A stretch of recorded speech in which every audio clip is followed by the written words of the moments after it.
தமிழ் சினிமாவோட முன்னணி நடிகராகவும் தேமுதிக கட்சியின் தலைவருமாக வலம் வந்த கேப்டன் விஜயகாந்த் கடந்த ஆண்டு டிசம்பர் மாதம் நலக்குறைவு காரணமாக மரணமடைந்தார். அவரோட திடீர் மறைவு ஒட்டுமொத்த தமிழக மக்களையும் சோகத்துல அழுத்தியது. கேப்டனின் மகனான சண்முக பாண்டியன் சினிமால நடிச்சிட்டு வராரு. அதாக இவரோட நடிப்புல வெளியான படங்கள் எதுவும் ரசிகர்களால கவரப்படல.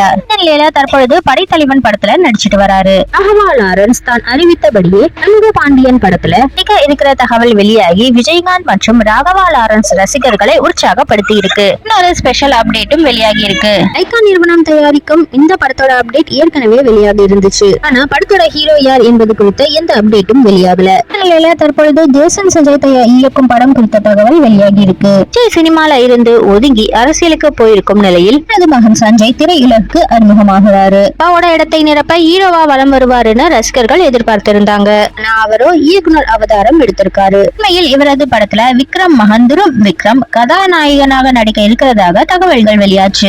கவின் நடிக்க இருக்கலாம்னு தகவல்கள் வெளியாச்சு. இவரின் அடுத்த படத்துல விஜயகாந்தின் மகன் சண்முக பாண்டியன் நடிக்கிறதுக்கு அதிக வாய்ப்புகள் இருக்காம். விஜய் விரைவிலேயே முழுமையா அரசியல்ல ஈடுபட போகும் நிலையில் சஞ்சயை வைத்து தன்னுடைய நன்றி கடனை தெரிவிக்க இருக்கிறதாக சொல்லப்படுது.